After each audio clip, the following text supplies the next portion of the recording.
Assalamualaikum warahmatullahi wabarakatuh. Sahabat kampus, apa kabar hari ini? Semoga bisa melakukan aktivitas seperti biasa dan juga dapat menjalankan saum Ramadan dengan lancar dan juga hikmat. Dan sahabat kampus, alhamdulillah senang sekali saya Hanifah Abdillah menjumpai teman-teman semua dalam talk show Teras Kampus Universitas Islam Negeri Sultan Maulana Hasanuddin Banten, yang tentu saja dengan tema membangun manusia, membangun peradaban. Baik, sahabat kampus, berbicara mengenai dunia pendidikan atau dunia perguruan tinggi tentunya memiliki peranan yang sangat besar dalam membangun peradaban modern. Kampus adalah kawah candra di muka bagi para intelektual yang akan merubah tatanan masyarakat atau tatanan kehidupan yang lebih baik. Tentu saja, sahabat kampus, sebagai salah satu perguruan tinggi yang juga tertua di Banten, ini Universitas Islam Negeri Sultan Maulana Hasanuddin Banten tentunya menjadi embrio bagi peradaban itu sendiri.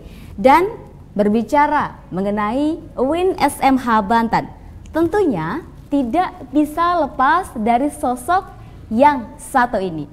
Siapakah?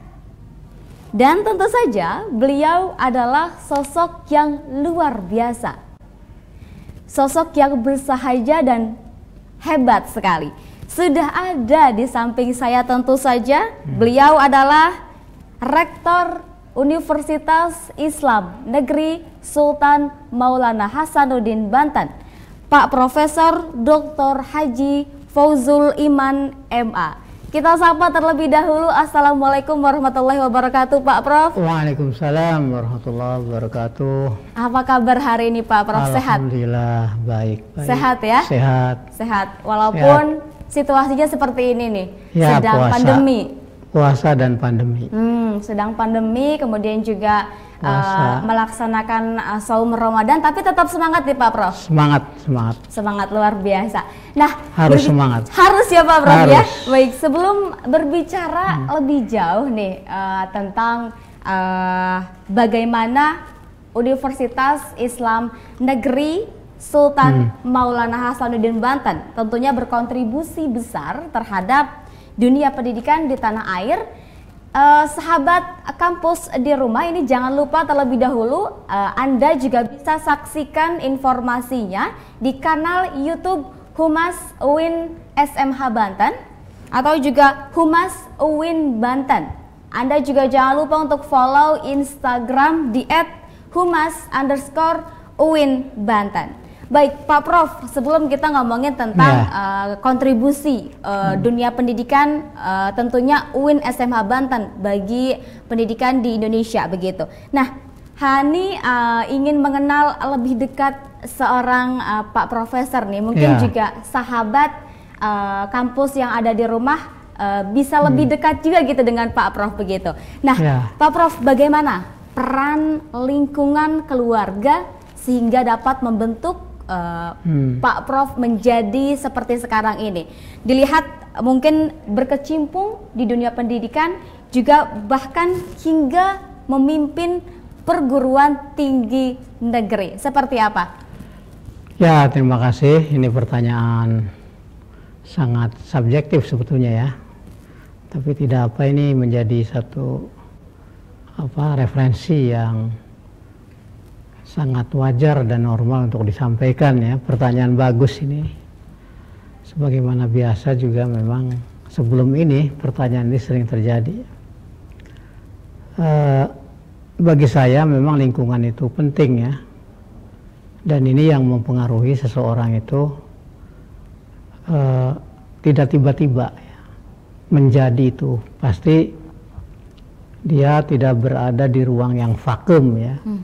Jadi seorang yang menjadi siapapun tokohnya itu saya kira tidak akan lepas dari situasi yang penuh dengan sosiologi yang memberikan warna ya.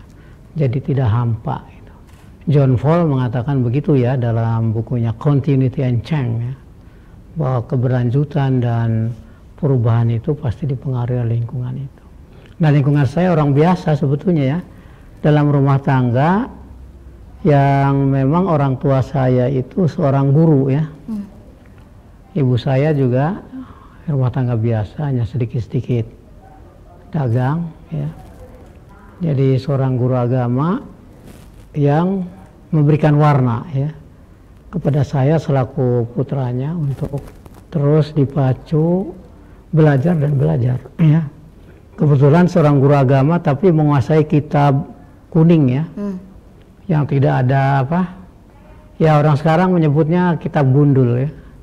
Dan saya ditempa untuk belajar itu di rumah ya, karena orang tua saya itu belajar alfiyah dan alfiyahnya itu ya kaidah-kaidah bahasa Arab itu yang beliau hafal dari ya awal sampai akhir dan akhir kembali ke awal ya, itu luar biasa bisa menghafal itu yang menjadi pemicu bagi saya. Kemudian saya juga ikut belajar ya kitab di rumah sebagaimana biasa habis sholat subuh ya.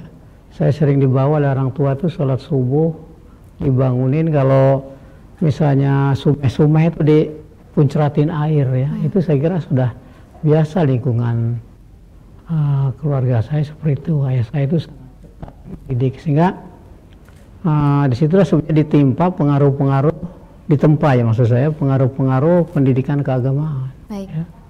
Itu maka masuk ke UIN ini tidak ada kesusahan. Baik. Ketika saya menjadi mahasiswa, jadi bisa menyesuaikan ya, mengantisipasi pelajaran-pelajaran yang selalu diberikan oleh dosen, baik tentang ilmu fikih ya, ilmu syariah, ilmu bahasa Arab, tidak ada kesusahan karena sudah belajar di rumah. Ya, jadi kontinuitas namanya itu, kesinambungan ya, sifat-sifat keguruan itu kemudian ya tumbuh pelan-pelan pada diri saya dari pengaruh orang tua itu. Saya kira itu ya. Oke, tapi apakah memang Pak Prof dari kecil ini sudah bercita-cita menjadi seorang akademisi?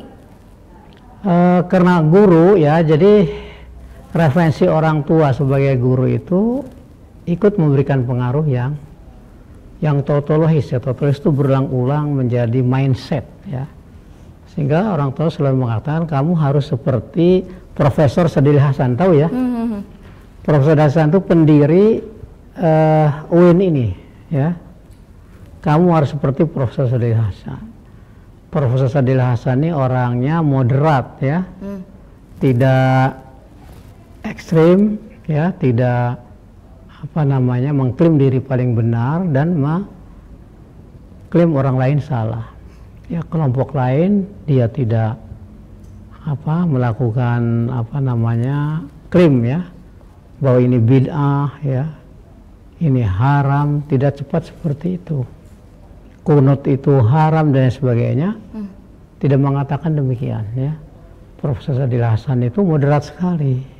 Nah, ayah saya ini kan tokoh NU ya, tokoh NU yang memang senang dengan pikiran-pikiran seperti itu, tidak menjad ya, tidak ini bid'ah ini. Nah, itulah yang kemudian ayah saya, kamu harus seperti Profesor Sadil Hasan, harus jadi dosen, harus jadi ya profesor. Nah, itu yang selalu memacu. Akhirnya alhamdulillah kan bisa jadi dosen di sini dan secara kebetulan ya menggantikan Sadil Hasan ya, yang memimpin perguruan tinggi di sini ya. Nah, itu saya kira ya. Baik. Jadi pengaruh ya orang tua juga itu. Baik. Boleh diceritakan Pak untuk perjalanan pendidikan Pak Prof, apakah sempat juga mengenyam pendidikan di pesantren? Secara formal ya, saya hanya dititipkan sebentar ya di pesantren itu. Misalnya di Geripada ya, belajar di paman, ya. Tapi yang paling lama itu belajar di orang tua sendiri. Karena setiap pagi saya harus menghafal tasrifan, ya. Tahu ya tasrifan? Tasrif tahu, Pak. Ya, harus menghafal jurumiyah, ya. Harus menghafal bet-bet alfiyah itu oleh orang tua saya. Itu selalu ditempa seperti itu, ya. Kemudian kalimat-kalimat mufrodat harus hafal per hari sekian. Itu oleh orang tua saya. Nah, itulah yang menjadi inspirasi saya, ya. Kemudian saya menjadi orang yang juga mengikuti itu, ya. Baik, berarti sampai sejauh ini inspiratornya adalah orang tua sendiri, Pak Prof. Orang tua, ya. Benar, sebenarnya ya? dari sisi ini, ya. Tapi tentu kan pengaruh-pengaruh lain juga muncul. Misalnya bagaimana saya harus berorganisasi, ya. Di organisasi mahasiswa, ya. Yang organisasi mahasiswa saat itu kan memang independen, ya. Organisasi independen, terbuka, itu juga ikut mempengaruhi pemikiran saya, sangat terbuka, ya. Ketika pemikiran saya pada saat itu pada ruang-ruang space, ya, seperti muda-muda orang tua, Pak Sadli Hasan dan sebagainya. Kemudian dengan ikut perkaderan-perkaderan organisasi itu tentu juga membawa warna baru, ya. Misalnya bagaimana saya harus mengkaji pikiran Cak Nur, ya. Nurholis Majid, kan gitu, ya. Bertemu juga dengan pikiran Kang Jalal, Jalil Rahmat, bertemu juga dengan pikiran-pikiran siapa? Waktu itu pikiran-pikiran Delir Nur, ya. Bertemu juga dengan pikiran Madudin, Ibrahim, dengan Gus Dur. Nah, itu menjadi tema-tema pemikiran yang menarik, ya. Itu yang membuat kita menjadi moderat berpikirnya, independen, ya, dan tidak mengklaim diri paling benar, paling suci, tapi menghargai antar sesama. Saya kira itu. Tadi katakanlah orang tua yang menjadi pengaruh terbesar gitu, tapi apakah ada tokoh yang mempengaruhi di bidang pendidikan sendiri nih, Pak Prof? Ada tidak yang menjadi inspiratornya? Saya kira itu banyak, ya, karena kita banyak baca buku juga, ya. Misalnya kita sangat tertarik dengan pemikir-pemikir pendidikan seperti yang tinggal di Amerika Latin, ya, tentang bagaimana pendidikan kaum tertindas, ya. Itu juga sangat berpengaruh. Kemudian juga dengan Evan Illich, ya, yang melahirkan gagasan tentang pendidikan tanpa sekolah, ya.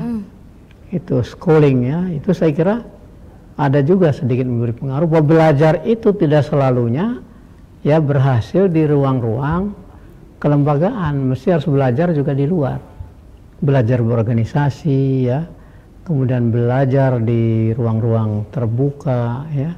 Nah, seperti adik-adik kita yang sekarang menjadi kameramen ini kan tentu tidak hanya belajar di sekolah, ya, tapi juga di non sekolah seperti ini belajar, ya. Itu saya kira cukup baik bisa menempa mereka bagaimana kemudian terampil, ya. Walaupun ini lulusan UIN, ya, yang tidak belajar kamera-kamera begini, kan.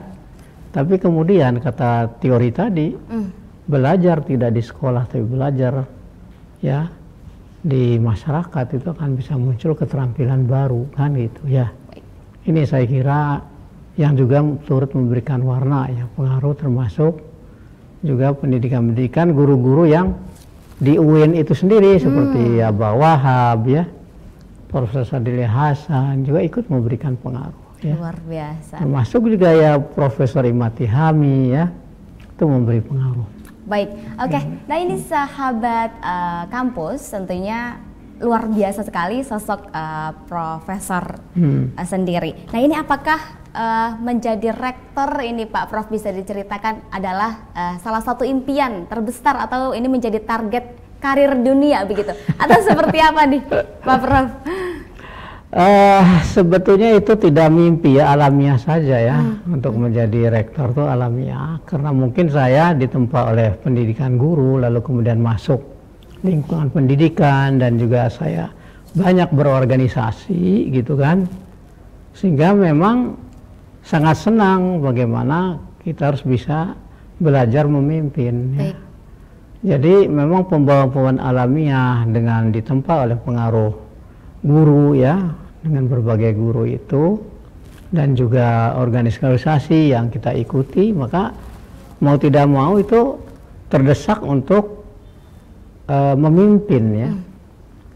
Terdesak untuk memimpin. Jadi secara alamiah ya keaktifan di organisasi dan lain sebagainya itu ya mau tidak mau turut memberikan pengaruh bagaimana ya seseorang itu juga harus berada pada ruang ya space untuk memimpin itu. Nah, saya kira itu ya. Baik, oke, luar biasa. Kita akan lebih jauh nih bicara mengenai bagaimana UIN SMH Banten ini menjadi kontribusi yang besar gitu bagi dunia pendidikan di tanah air. Tapi kita sepertinya jeda terlebih dahulu, Pak Prof. Boleh ya?